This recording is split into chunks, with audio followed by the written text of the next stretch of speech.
क्या बिहार में नहीं रहेगी शराबबंदी? क्या राज्य से हट जाएगी शराब से पाबंदी? क्या नीतीश कुमार को अब तक का अपना सबसे बड़ा फैसला लेना पड़ेगा वापस? क्या बिहार में एक बार फिर होगी शराबियों की बल्ले बल्ले? नमस्कार, बिहार तक देख रहे हैं आप और मैं हूं आपके साथ रश्मि। दरअसल इन दिनों इस तरह की चर्चा इसलिए हो रही है क्योंकि शराबबंदी कानून को लेकर अक्सर विरोधी ही नीतीश कुमार को घेरते रहते थे, लेकिन अब नौबत ये आ गई है कि नीतीश कुमार को शराबबंदी के फैसले पर, शराबबंदी के सख्त कानून पर अपने भी सवाल उठाने लगे हैं।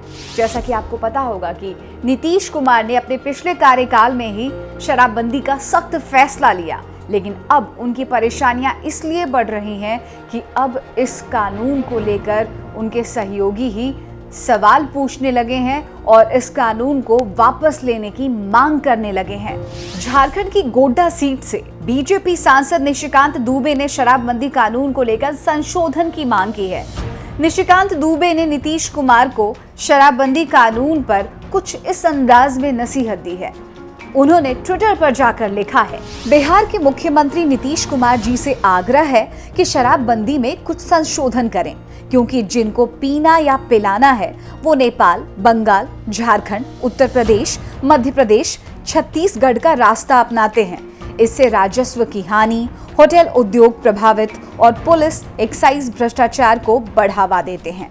आपको बता दें कि शराबबंदी कानून को लेकर चुनाव प्रचार के दरमियान भी नीतीश कुमार निशाने पर रहे। कई मर्तबा चिराग पासवान ने भी इस कानून को लेकर कई सवाल उठाए, आरोप लगाए। चिराग पासवान ने ये तक कह दिया कि बेरोजगार युवा शराब तस्कर बन रहे हैं इस कानून की वजह से, और ये बात नीतीश कुमार और उनके मंत्री बखूबी जानते हैं। हालांकि चिराग पासवान के इस बयान को लेकर नीतीश कुमार ने उन्हें बच्चा करार दे दिया था और तंज कसते हुए कहा था कि शराबबंदी को लेकर कुछ लोग मुझसे चिढ़ते हैं और इस तरह के बयानों को देकर कुछ लोगों को या फिर कुछ बच्चों को पब्लिसिटी मिल जाती है तो इसमें बुराई ही क्या है। अब देखिए, जब मीडिया शराबबंदी जैसे सख्त कानून को लेकर सवाल पूछता है, इसके लचर परिणाम को लेकर, तो कैसे नीतीश कुमार गोलमोल जवाब देते हुए, बचते बचाते हुए निकल जाते हैं। और एक बात अच्छी तरह जान लीजिए, जहां तक शराबबंदी की बात है, आप जरा महिलाओं से समझ लीजिए। कुछ लोग हैं, हम तो बराबर कहेंगे कि 10% आदमी तो गड़बड़ करने वाला होगा ही, बाएं दाएं चाहे कुछ भी कर लीजिए। हमने शुरू में भी कहा और हमेशा कहते हैं, वो किसी भी क्षेत्र में हो, चाहे कोई भी क्षेत्र में काम करने वाले हों, सरकारी गैर सरकारी, किसी भी तरह से, राजनीतिक गैर राजनीतिक, कोई भी हो, कुछ आदमी का तो सोच और स्वभाव ही अलग किस्म का होता है। आप कोई भी काम करिएगा दुनिया में, आप बताइए, आप ये बताइए कि क्राइम के खिलाफ दुनिया भर में अलग अलग देशों में कितना कानून है? क्राइम रुक गया, कम गया ना। लेकिन ये जो दावा करिएगा कि बिल्कुल ही क्राइम जीरो पर आ गया है, तो ऐसा शायद ही कोई देश है।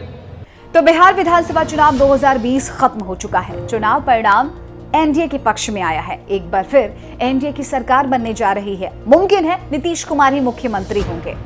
जाहिर तौर पर जिस तरीके से नीतीश कुमार शराबबंदी कानून को लेकर अडिग रहे हैं, सख्त रहे हैं, शराबबंदी का कानून बरकरार रहेगा राज्य में।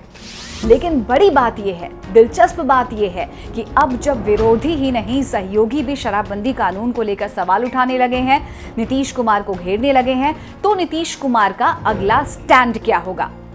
क्योंकि आपने भी देखा होगा, शराबबंदी कानून को लेकर नीतीश कुमार ने अपनी सरकार की कई मर्तबा पीठ थपथपाई है। अलग अलग राज्यों में इसका प्रस्ताव लेकर गए, शराबबंदी कानून लागू करने की मांग की और नसीहत भी दी कि इस मॉडल को अपनाएं, खुशहाल राज्य बनाएं। अब देखना होगा नीतीश कुमार का अगली सरकार में शराबबंदी कानून को लेकर क्या रुख रहता है।